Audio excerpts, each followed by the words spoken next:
Yo, Wyatt begins in like 5, 4, 3, 2, 1. Welcome to Wyatt, and I'm your host, Wyatt O'Brien Evans. Grrr, woof, goddammit, woof, woof, woof.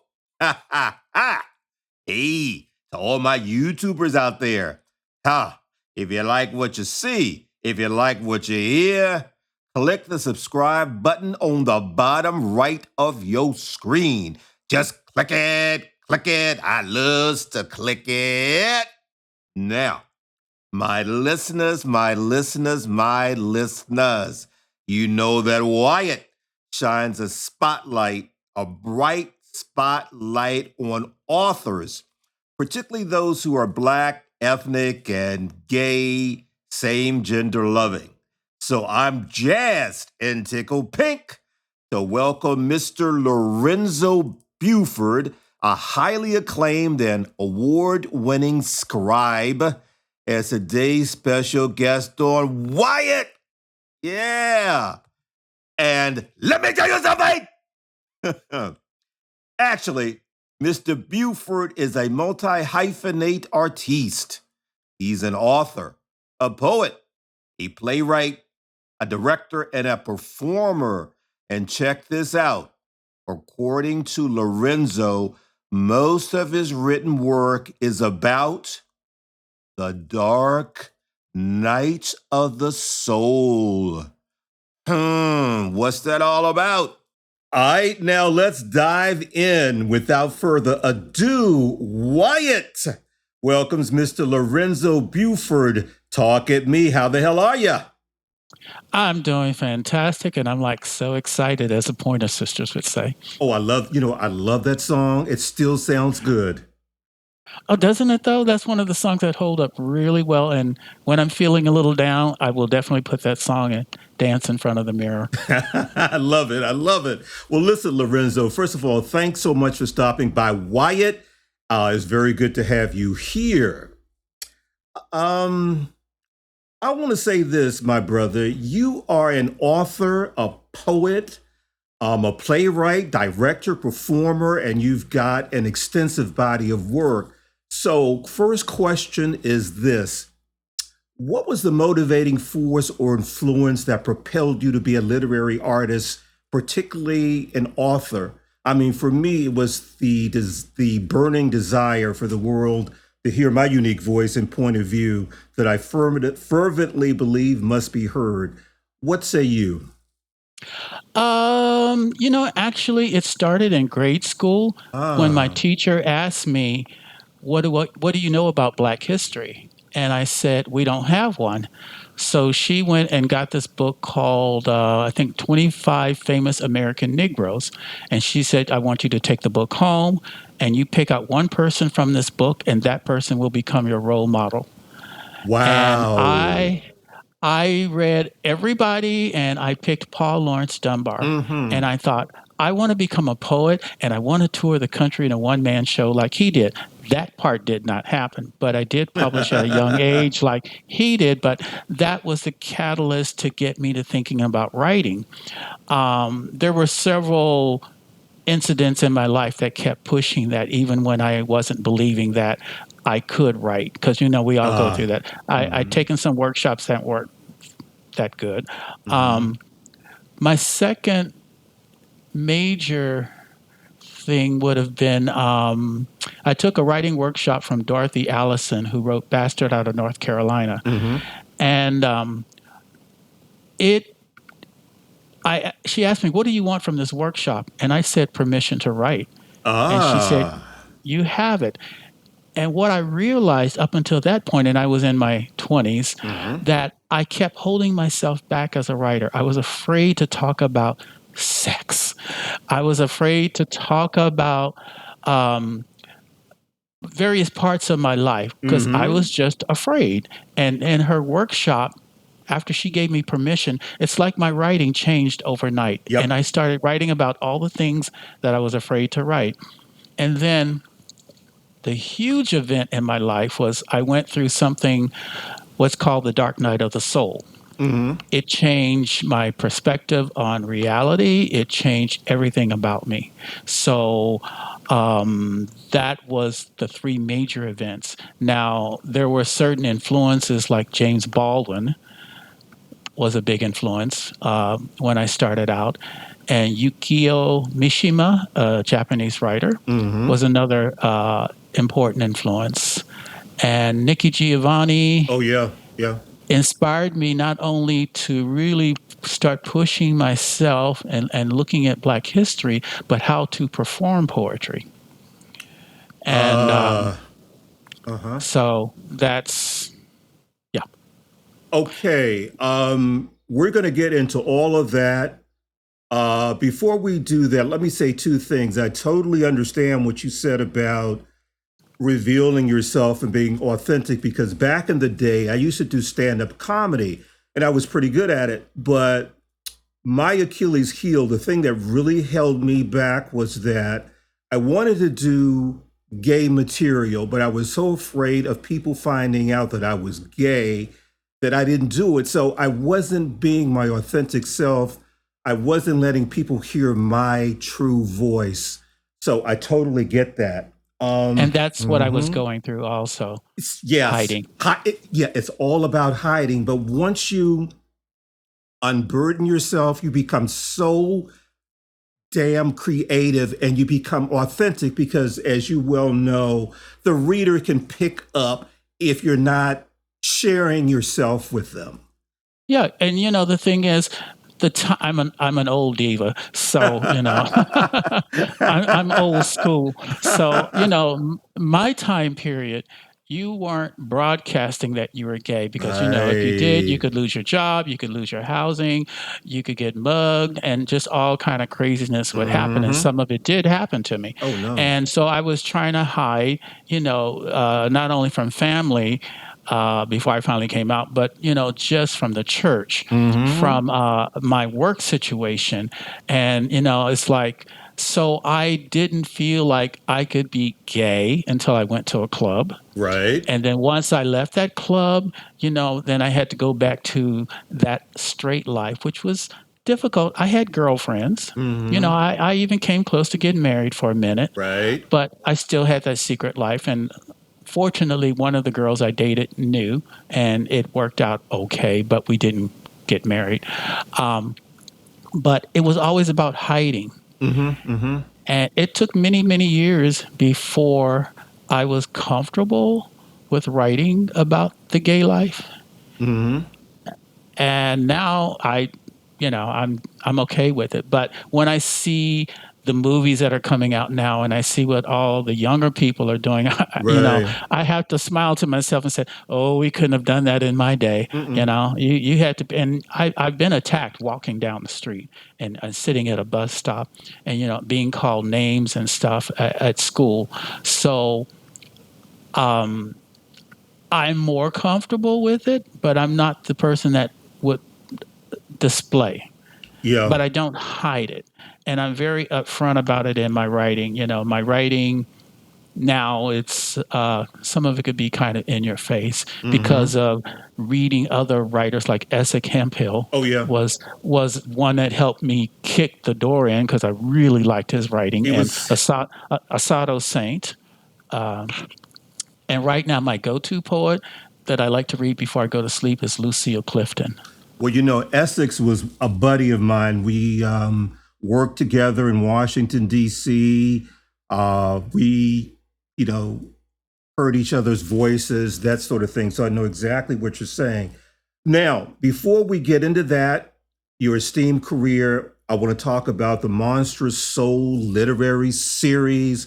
Before we do that, my friend, let's travel through the corridors of time so that our listeners can learn all about your backstory. Are you ready? Yes, I've combed my hair for the I occasion. love it. I love it. Listen, and there are no stains on your clothes, so you're good to That's go. right. I'm I'm what's called a recycled virgin. I'm older than water, I love it. so Okay. let's do this. I love Okay. it. Okay. Now, where were you born and raised, first of all? I was born in Alton, Illinois. I was very much into the church Right? as a child. I was that kid that if you said a bad word, I was on my knees praying for forgiveness. Uh-huh. But I was afraid of the church also because I felt this calling to become a preacher. And I Oh, said, okay. "Oh, I don't want to be a preacher. I want to have sex." So I didn't do that. And I wanted to be a bad boy a little bit. Uh-huh. So I thought this isn't for me. But there was, at that time, I didn't understand. It was a spiritual calling, not religious. And Ah. that came forward many years later. Even though people kept telling me they saw it in me, I didn't. So, Ah. Okay, I like to ask my special guest this question. And here it is. What was Lorenzo like as a boy, a little nipper? What three characteristics or qualities would you say best described you? very shy. Oh. I would go outside and sit in the bushes, and sometimes sit there and read. Oh man. I would stand at the window just staring like I was a sentinel. And I love Mm. comic books. Oh man. Wow. Because you know what? I love comic books as well. I used to write. Storm is my favorite. Yeah, X Men. me too. I used to create my own, man. I used to write them and illustrate them, the whole thing.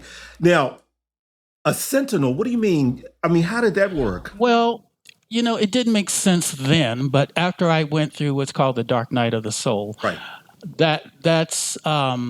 I experienced that concept, understood it because it was like being a gatekeeper. Aha. I was able to be aware of other realities and close Mm-hmm. doors that open, portals that open, so malevolent spirits or mischievous spirits wouldn't come through or send them back to where they came from.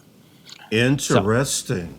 Okay. and then I Hmm. went through high school, all the high school drama. Hated high school, but luckily the principal was a fantastic person. She saw how I wasn't fitting in. She put me Mm-hmm. into a program, a work study program, where you go to school half a day and you work the other half, and Right. it was called office occupation. And then I wanted to be a secretary. I wanted to be a secretary to some fancy studio executive in Hollywood. Ah. And that was my original goal. And poetry was just sort of a side thing at the time. And the first time I published a poetry book, this was like right after I got out of high school. Mm-hmm. I self-published Oh. two two, but the first one was called To Be Heard. And I felt guilty for taking money, so I donated all the money I could to Oh. sickle cell anemia. Oh man, that's so nice. Oh man, you got a big heart. That's wonderful. Oh, I don't know about that. Oh, okay. I'm Well, still looking for it sometimes. oh. Listen, and you're witty too. I love it. I love it. I wanted to be a stand-up comedian, Oh but I man. was, Hmm? no, Oh no. man, I'll just say this sidebar, man, and my listeners. Doing stand-up comedy is one of the most exhilarating things you could possibly do. And it's the scariest because if you bomb, it hurts.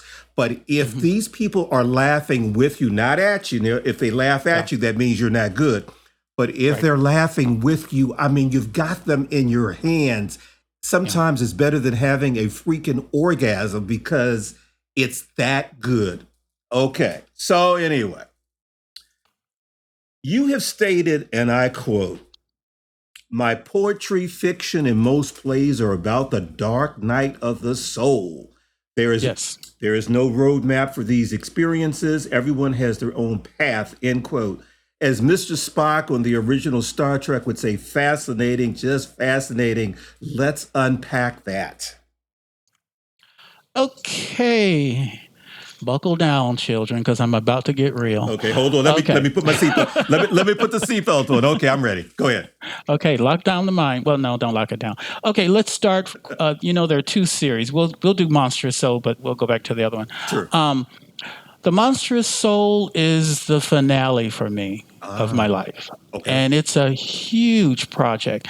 Um, It will feature fiction, poetry, plays, several film scripts, two musicals, and a Whoa. table book of my artwork, paintings, and drawings. Now, The Monstrous Soul is about resurrecting the buried light. Mm-hmm. It's about colonization of one's spirit, the mind, and the physical body. Wow. The poems deal with the concept that this reality is like a board game. It deals with the concept of quantum AI consciousness. Mm. I talk about sex, good, bad, indifferent, and ugly. And I talk about dealing with astral entities, time travel, alchemy, various forms of slavery, Wow. possession, ghosts, demons, angels, the matrix, and being monstrous. I talk about shape shifting, the occult, the apocalypse of the soul that deals with unbinding oneself from the human experience. I talk about how our mind has been enslaved and is enslaved. I'm focusing right now on soul retrieval. Mm-hmm. A lot of the background of all of my work is about the return of the Black Goddess. Mm-hmm. It is about resurrection of the ancestors. It's about falling in love with death so you can transform to a higher consciousness. And in some of the plays and the fiction, I'm exploring stories that are about healing and transformation. The poems also talk about the power of words, of mythology, and visitations from otherworldly beings. It will be about a lot of things, Mm-hmm. but because I'm still now experiencing the Black Goddess, and I'm experiencing entities that represent death. Mm-hmm. So I do have what you would call visitations. So I've had visitations by one was an Indian deity, Hanuman. I've been visited by Santa Muerte. I've been visited by the Black Goddess a couple of times. Astral entities. I went through a period where it was happening every day for several years. It was disturbing. Mm. It's not an easy when you walk the path of light. It's not an easy path to walk because you're going to lose a lot. You know, you're going to lose family, friends, money because you're letting go of the material world. Mm-hmm. But the great thing about it is you start to see things as they are. But sometimes you have to be careful what you ask for because you may get more than you bargained for. So, regardless of what happens, whatever I experience, I always go back to that one word, love. Wow. Okay, question, Lorenzo. Tell us more about the Black Goddess. That really appeals to Well, me.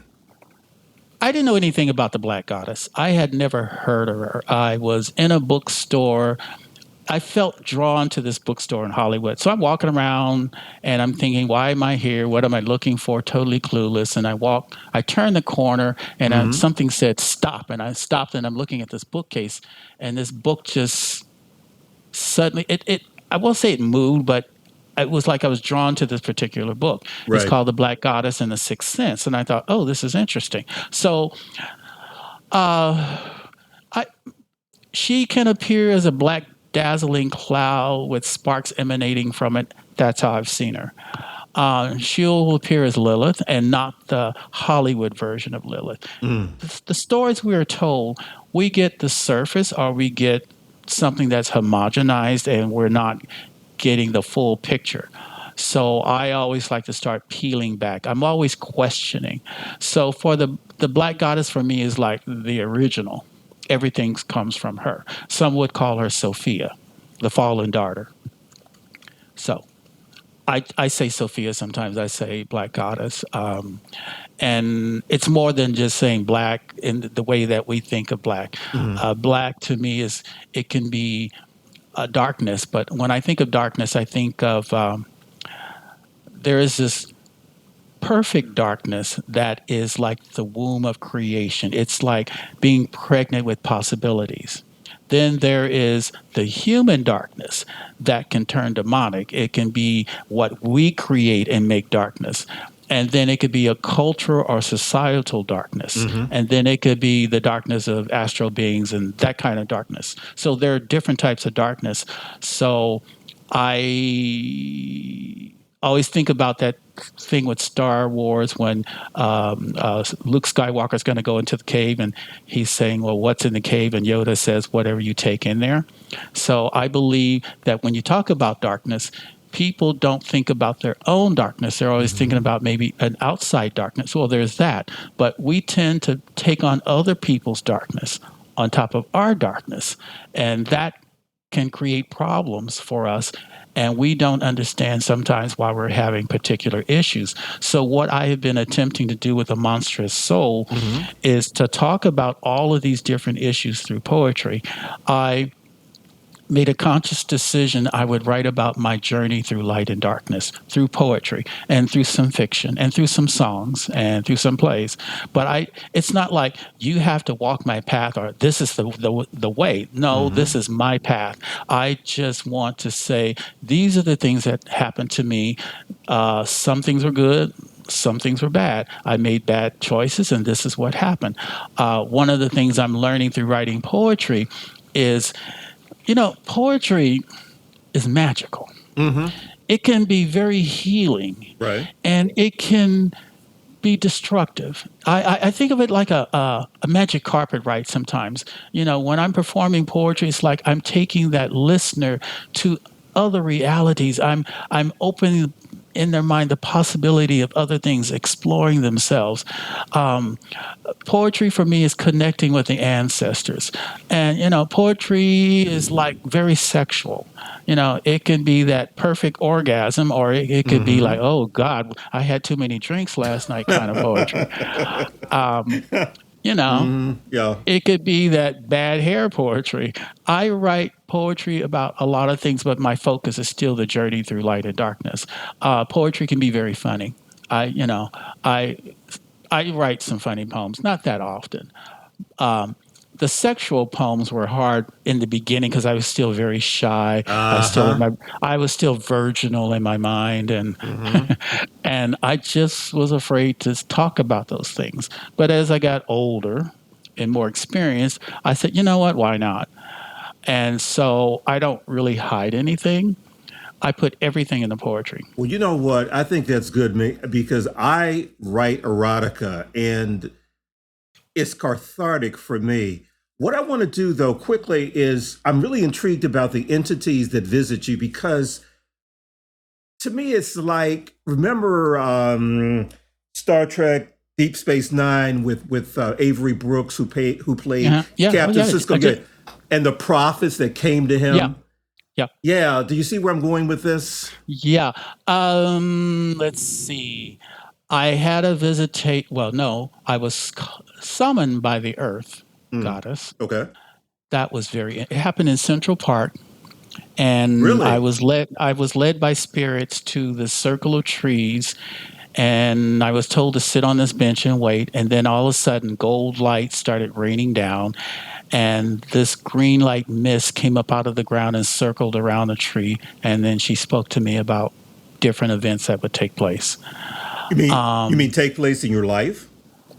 Some world events, but I don't want to get into those things. Okay.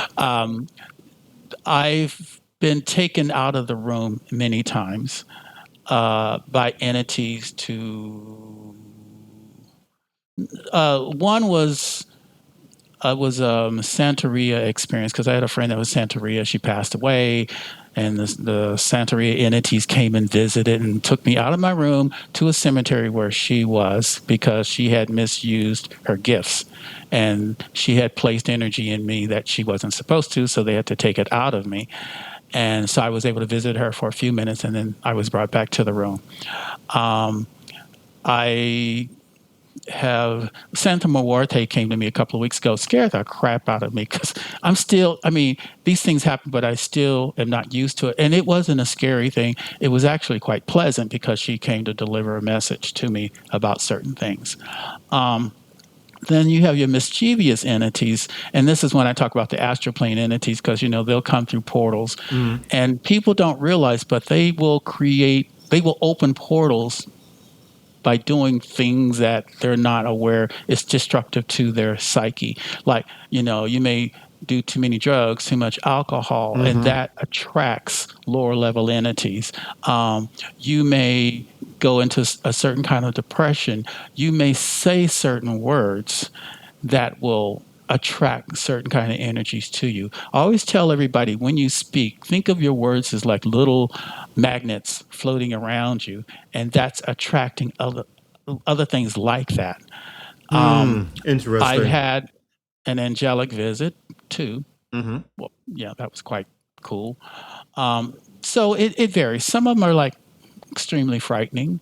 Oh, I can Some imagine. are some are funny. Yeah. Yeah, some are very funny. So it happens. It still happens. I can't control it. It doesn't happen every night like it used to. Mm-hmm.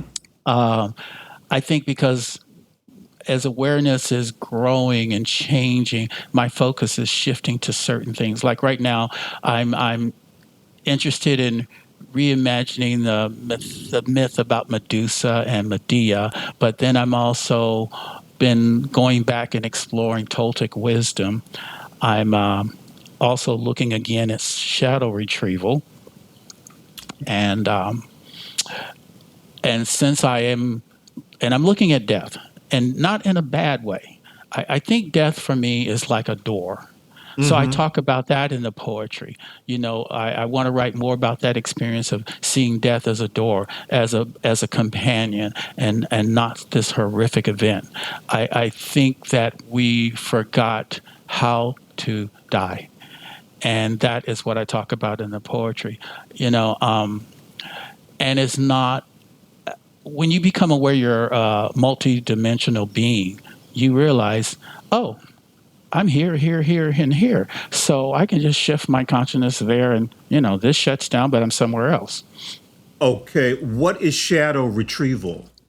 Shadow retrieval is, when you negate yourself and you say things like, I don't like me for whatever reason, that kind of energy leaves you. Every time you negate yourself, you're losing a part of yourself. If you get Wow. caught up Okay. in drugs, you're losing a part of yourself. The abuse that people have put on you can cause you to lose a part of yourself. I call it also diminishing. You know how you can look at a person and say, "Wow, that person just seems to be full of light." Right. Yeah, they're okay, but then you look at some people and you say, "Wow, there just seems to be something off about them," because they've lost some soul energy or at what I would call a fragment of themselves. So shadow retrieval is basically going into a meditative state with the focus that I'm going to go find myself, selves. And I have waking dreams, and the waking dreams will sometimes instruct me on things to do. And I've been doing shadow retrieval work for many, many years. The first time I did it, it scared the crap out of me. I'm surprised I wasn't running down the street with my hair flying every direction. But it was scary. But I tried it again and it worked because I decided I have to do this and I can't back down. The thing is, in shadow retrieval work, it doesn't come back sometimes looking like you. So it can come back looking very scary. But I just embrace it and I keep saying it's about love. Love that part of myself that I denied. And the more you love yourself, the more you're becoming a whole person.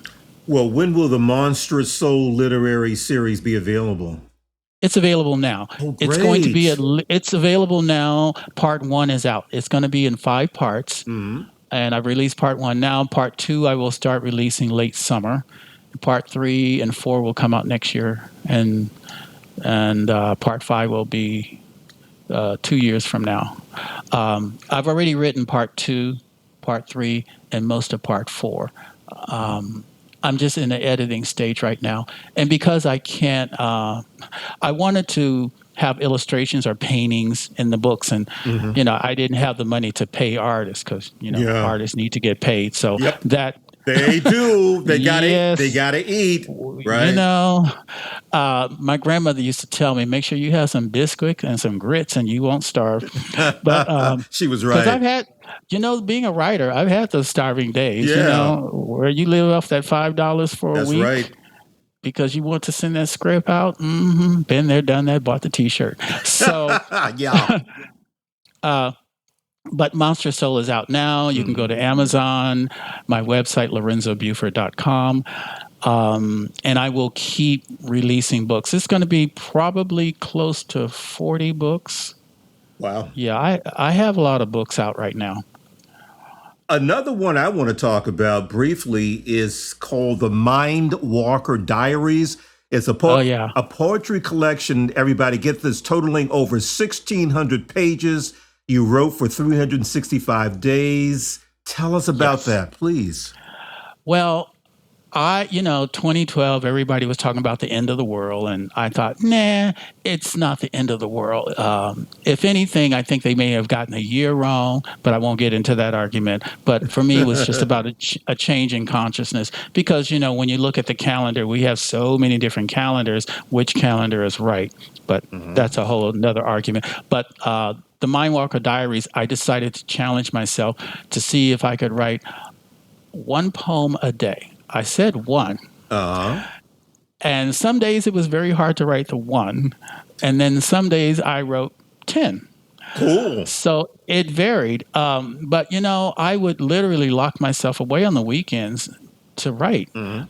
Well, I do that a lot anyway. But it was difficult because there were days I just thought, I can't do it, I can't do it. And the rule was I had to have the poem finished by midnight. And sometimes I'm writing a poem at 11:30 and I get it Mm. finished.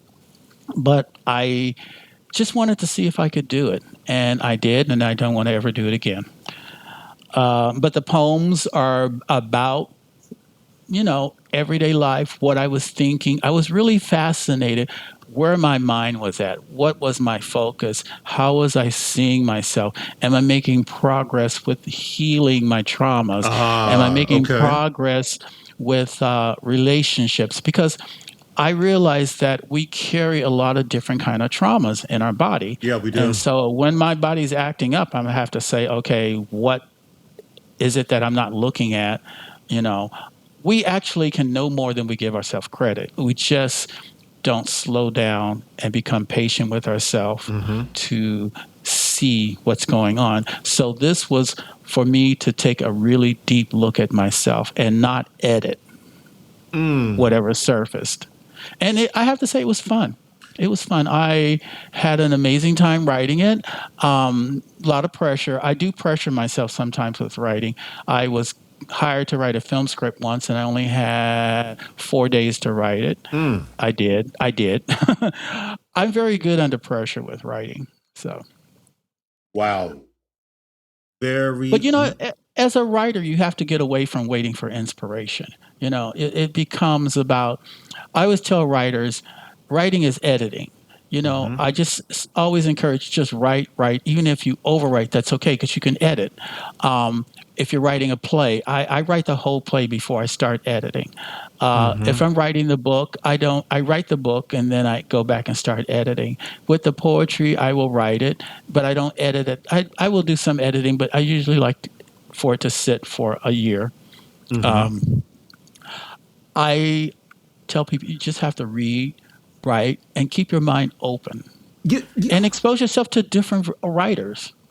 Exactly, because when I do like book tours, seminars, what have you, more than likely I get this question from at least one person. I got a book in me. How do I start writing? What do I do? And I say, you just got to start. You've got to decide that you want to do this. You want to complete it at a specified time. And you just have to sit your ass down and write.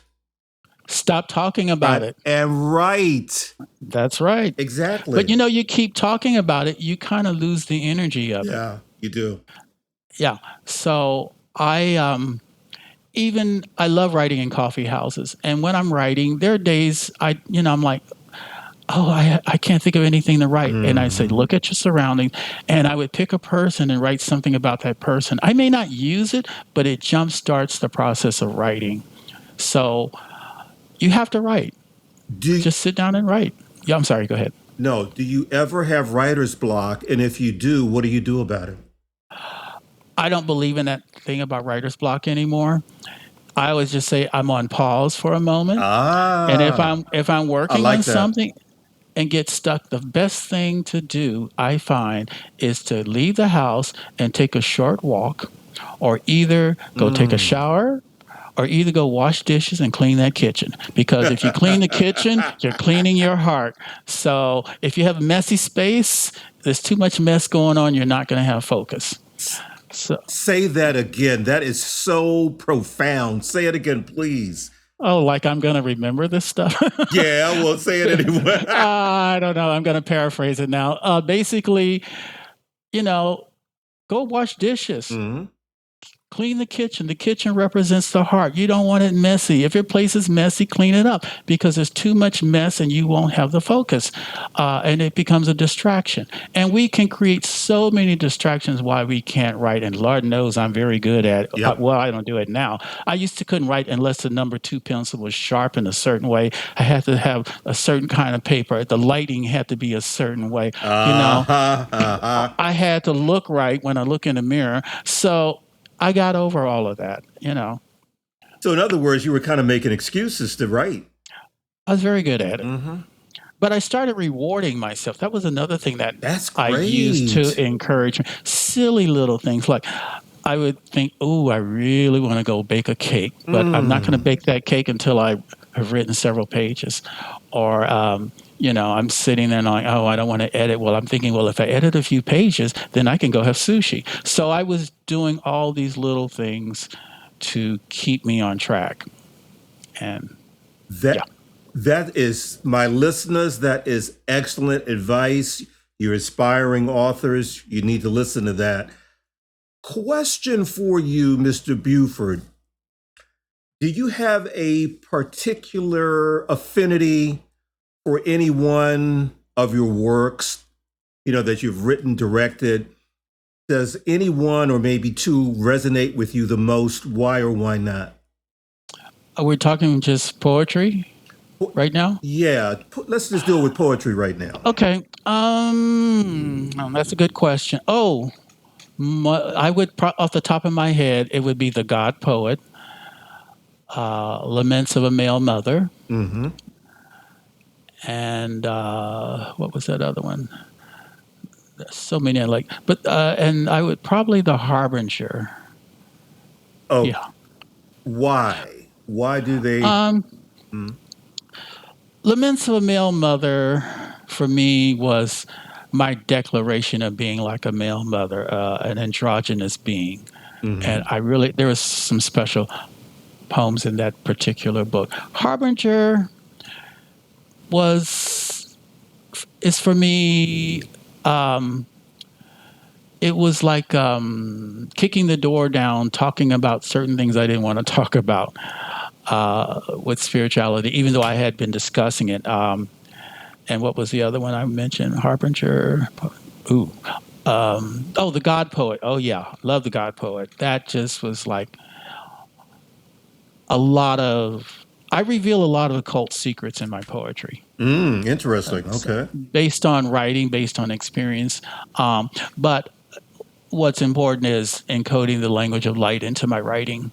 So my poetry, not all, but there are some poems that work on various levels. Like you can read it, you can recite it out loud, but that's what you're hearing or seeing. But underneath, there's Mm-hmm. this whole other reality going on with that particular poem. I learned that through experiences. Like, Mm-hmm. and I'm also a songwriter, and I learned that from writing songs because I would write songs while I'm dreaming, and then I wake up and write the song out. But the song would be different than what I was dreaming. But that the dream song was embedded into the surface song that I put out. So I Uh-huh. learned that with the writing, and plus, sometimes when I read other people's work, sometimes there are visuals that will come up out of. I will see visuals within their writing. So Hmm. yeah. Okay. Here's a question for you. Let's suppose, Lorenzo, for whatever reason, you magically could no longer be a literary artist If that were the case, what profession would you adopt and why? Painting, because I could still be poetic. Yeah. Yeah, yeah. Nice. Good question. I mean, good answer. Great. Good question. And I think about that actually. Okay. I said, "Oh, what happens if I dry up? What will I do? What will I do?" So painting, because painting is very challenging for me right now. And I love visiting museums, and I go to the museum quite a bit. And I'm exploring abstract painting and surrealism, and I'm drawing, and I'm I'm looking for my voice. And everybody say, "Oh, look at this person because they're a master," and I'm like, "Yeah, okay, whatever." My thing is, I don't know how much time I have left, so I'm very focused about where I want to go with the painting. So I'm looking at people of color because we do not see them in the museums as much as we should be seeing them. So They should be true. considered masters also. So I find it very annoying. I go to museums and I can't find black artists. So I have been making a conscious effort to find work. Thanks to Google. I'm looking at works by other artists of color. I'm fascinated with not only black artists. I'm looking at Asian artists. I'm looking at Latin artists. Where I'm everywhere looking, and because you don't know where inspiration is going to come from, and then when you put it all together, what will you create this big melting pot. So what's going to come out of that? So that's how I look at how I'm learning about art, and I find it fascinating. Excellent. Now, before we glide out of here, tell our listeners what you have on tap for the rest of 2022, your projects, appearances, etc., etc. Well, I'm a solitary person, so there will be no appearances. Oh. Plus, I'm out of the country. Okay. And will be for the rest of the year. Let's just say I'm on an art tour, learning about painting. Okay. Just focusing on the monstrous soul. There's a musical that I want to write. So I'm gathering notes on that, and there's 2 new plays that'll be in the works. Wow. Okay. And hoping that the hair might get a little longer. Okay. I've always wanted long, luxurious hair, but I get frustrated and cut it off. So. I was going to turn that into a stage play, but it didn't happen. So, Well, it's never too late, Yeah, it is. It is. No, actually, excuse me. No. No, it's it's like when you get older and cuter, you just your perspective change, and I kind of like the little gray that's coming through right now.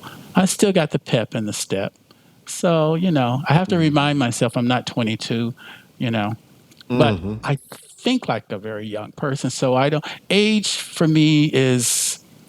I think we're conditioned to think that we should get old. Yep. And I just think we should be conditioned to become wise. But that doesn't mean we need to age. There are a lot of things we're taught that are incorrect because we are much more powerful people than we think we are. And this is why I am exploring artists of color feverishly. I like that. Well, how do we grown folk connect with you? Give us your social media again, please. I'm on Twitter. That's as far as that part goes. My books are Amazon and Kindle, so you can get print books. You can get the Kindle book, and my website is lorenzobuford.com. Now, my listeners, you must check out the Monstrous Soul series by Mr. Lorenzo Buford, and I want to thank you so much for visiting. Wyatt, you gotta come back. Anytime, anywhere, call me if you need me. Thank you. It's been great. I've enjoyed it. So, y'all, there you have it. You can find the official Wyatt podcast page on WyattEvans.com, which is the go-to destination for LGBTQ news, features, commentary, and entertainment. WyattEvans.com is visited by more than 100 countries on the regular. And WyattEvans.com is where you'll find my smoking hot, HAWT hot, Nothing Can Tear Us Apart series of novels. And the current installment is titled Frenzy! I said Frenzy! And y'all, Frenzy is just chock full of steaming masculine romance, intrigue, action, danger, and heaping helpings of erotic passion and plain old down-home steaming nastiness. And then there's its predecessor, Rage. And my listeners, y'all get ready for the next chapter in the Nothing Can Tear Us Apart series of novels. And it's called Delirium. I said Delirium. Yeah. Hey, if you want to be a guest on Wyatt, or you just have comments, email me at wyattonair@gmail.com. And you can follow me, Wyatt O'Brien Evans, your host, on Facebook.com/Wyatt O'Brien Evans, on Twitter at Mr. Woe, and on Instagram at Sir.WyattOfficial. So until next time, woof, goddammit, woof, woof, woof.